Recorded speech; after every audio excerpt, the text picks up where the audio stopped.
आप सभी का मेरे YouTube चैनल में बहुत स्वागत है। आज की कहानी है नेकी की कीमत।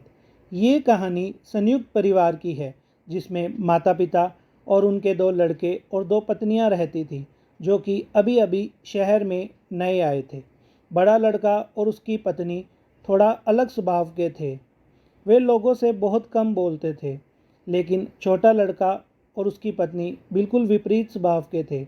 वे लोगों से बहुत मेलजोल रखते थे। इन लोगों के साथ वाले मकान में एक बुजुर्ग व्यक्ति रहता था। वह खाना हमेशा बाहर से लाकर खाता था।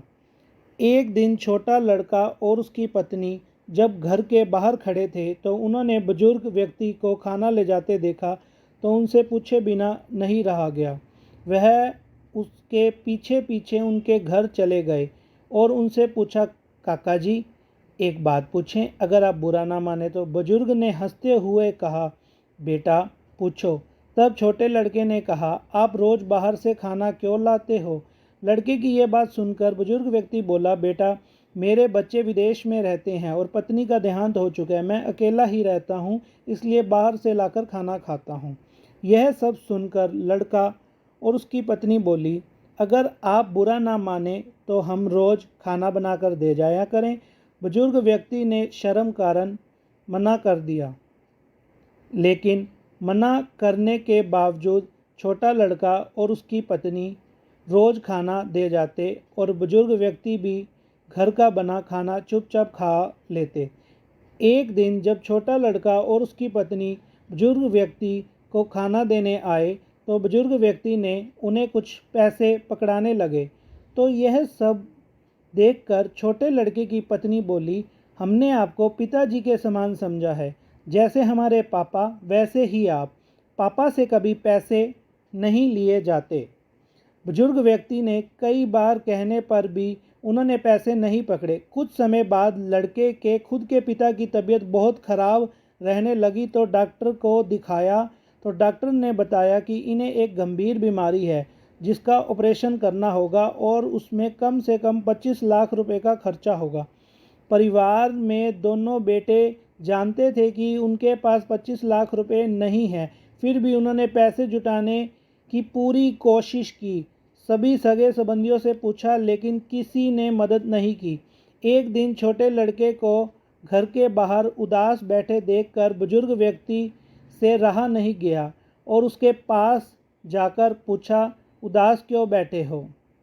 तब लड़के ने सारी बात बताई कि पिता के ऑपरेशन में 25 लाख रुपए की ज़रूरत है जो हमारे पास नहीं है और हमने पूरी कोशिश कर ली है, लेकिन पैसे पूरे नहीं हुए हैं।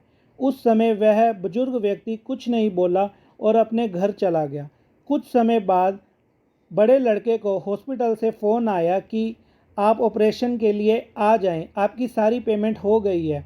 बड़ा लड़का यह सोचकर पिता को ऑपरेशन के लिए हॉस्पिटल ले गया कि छोटे भाई ने पेमेंट का इंतज़ाम कर लिया होगा। जब छोटे भाई को अपने पिता व भाई का हॉस्पिटल जाने का पता चला तो वह भी अपने बाकी परिवार के साथ हॉस्पिटल पहुंचा। पिताजी के ऑपरेशन की तैयारी चल रही थी तो बड़े भाई ने छोटे भाई से कहा कि शुक्र है तुमने पैसों का इंतज़ाम कर लिया। तब छोटा भाई बोला, मैंने सोचा आपने पैसों का इंतज़ाम कर लिया है। पूरा परिवार हैरान हो गया कि पैसे किसने जमा कराए। डॉक्टर से बात करने पर पता चला कि एक बुजुर्ग व्यक्ति पैसे दे गया है और अपनी पहचान बताने को मना कर गया है। यह सब सुनकर छोटा बेटा व उसकी पत्नी समझ गए कि यह वही बुजुर्ग व्यक्ति है जिन्हें हम खाना देकर आते थे। पिताजी का ऑपरेशन सफल रहा और वह खुशी खुशी घर आ गए। घर आने के बाद छोटा लड़का और उसकी पत्नी उस बुजुर्ग व्यक्ति के घर गए और कहा कि ऑपरेशन के पैसे की आपने पेमेंट की है? तो वह मुस्कराने लगे और बोले कि अगर तुम मेरे लिए इतना कर सकते हो तो मैं तुम्हारी मदद क्यों नहीं कर सकता। यह सब सुनकर उनकी आंखों में आंसू आ गए तो उन्होंने बुजुर्ग व्यक्ति को गले लगा लिया। इसलिए कहते हैं, नेकी करो तो वह सामने ही आती है। अगर आज की कहानी आपको अच्छी लगी हो तो वीडियो को लाइक और चैनल को सब्सक्राइब करना ना भूलें।